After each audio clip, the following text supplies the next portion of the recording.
Alright, I'm going to show you how to make the numbers disappear on your Jeopardy board. So I've started up the PowerPoint and I'm going to the slide with the Jeopardy board, and I'm going to show you with a couple of the objects how to make them disappear.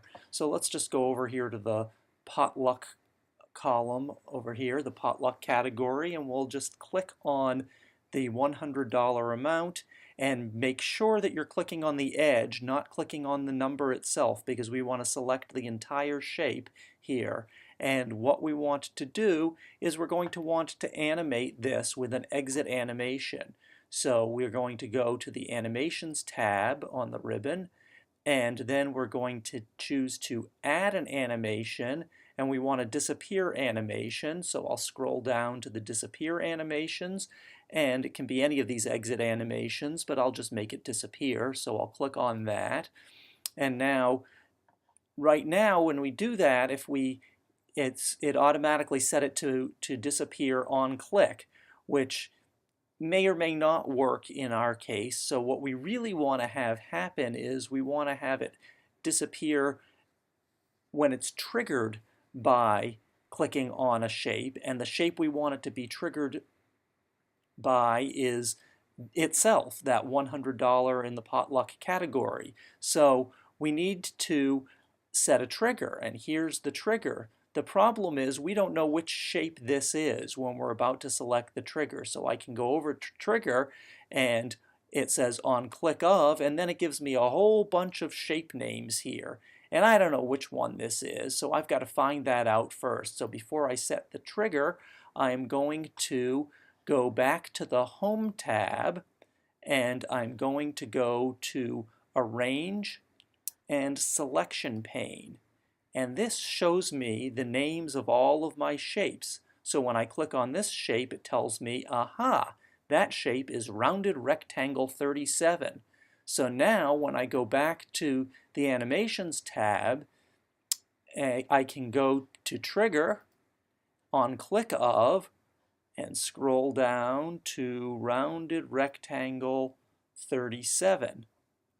And there we are.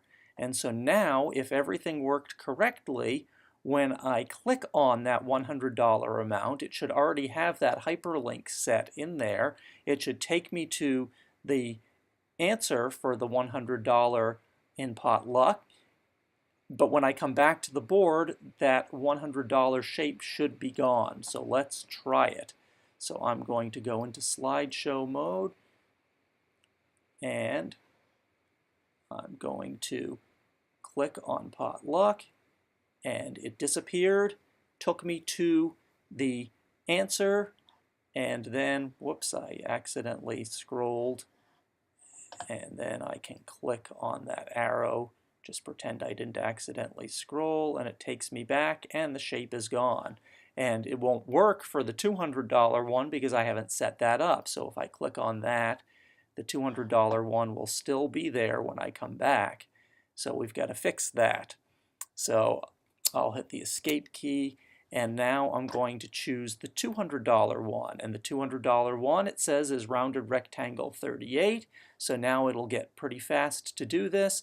Add animation. I'm going to make it disappear.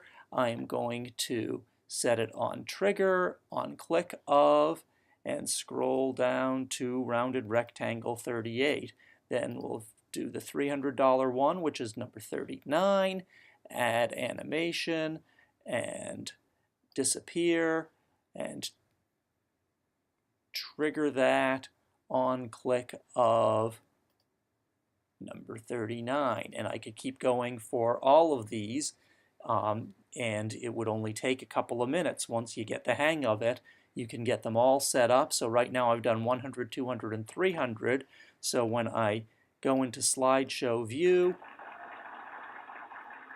and I click on any of those, they should go away. I'll click on 300, it goes away, it jumps over there, and we can then go back and it's gone. And then we can click on 200, it goes away, goes, what does interrupting mean, and go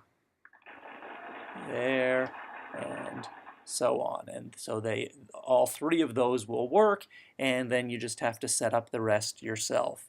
So I hope this is helpful for you, and good luck.